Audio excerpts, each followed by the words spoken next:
నా బుర్రకి అద్భుతమైన ఐడియా ఒకటి తట్టింది. హెల్తీ ఫుడ్స్ పెడితే అస్సలు తినట్లేదు పాపం. వీళ్ళకి ఎలా చేయాలో నాకు బాగా అర్థమైంది అనమాట.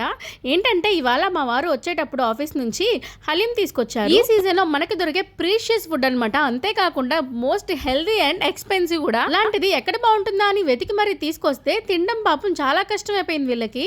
మా వారు అయితే చక్కగా తినేసి నాకు ఖాళీ కప్ అయితే చేతికిచ్చారు. ఈ హలీం పిల్లలకి పెట్టేటప్పుడు ఒకటి గమనించాలి మీరు, చిన్న చిన్న బోన్ పీసెస్ ఉన్నాయి, అందుకని జాగ్రత్తగా పెట్టండి పిల్లలకి పెట్టినట్లయితే. నేనైతే మా చిట్టి అస్సలు తినలేదని చెప్పి దానికోసం ఇలా చేశాను. మటన్ బిర్యానీ కానీ చికెన్ బిర్యానీ కానీ ఇష్టంగా తింటుంది అది. అందుకని దీన్ని ఒక కప్పులో వేసేసి దీనికోసం కొద్దిగా బాస్మతి రైస్ పెట్టేసి దాని మీద ఇలా పెట్టి దానికి బిర్యానీ లాగా కలిపి పెట్టానమాట. అక్కి నా దెబ్బకి భయంతో హలీం తినేశాడు. ఎంతైనా పాపం వాడు చాలా ఇన్నోసెంట్. ఇది మాత్రం రౌడీ అస్సలు తినలేదు.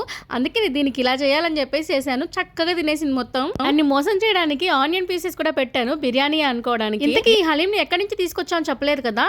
నార్మల్ గా అయితే నెల్లూరులో జెండా విందు నుంచి తీసుకొచ్చుకునే వాళ్ళము. ఇక్కడ కనుక్కుంటే పిస్తా హౌస్ ఇంకా షాగ్ హౌస్ లో బాగుంటదని చెప్పారు. అందుకే ఫస్ట్ అయితే పిస్తా హౌస్ ట్రై చేసాము. రేటింగ్ అయితే 5/5 ఇచ్చేయచ్చు. నెక్స్ట్ టైం షాగ్ హౌస్ ట్రై చేద్దాం అనుకుంటున్నాను. దాని రివ్యూ కూడా కావాలనుకుంటే ఖచ్చితంగా కామెంట్ చేసేయండి. మీతో ఇంకా బోల్డ్ అని మాట్లాడాలనిపిస్తుంది. ఈ 1 minute సరిపోవట్లేదు, అందుకే లాంగ్ వీడియోస్ చేస్తున్నాను, అవి కూడా చూసేయండి.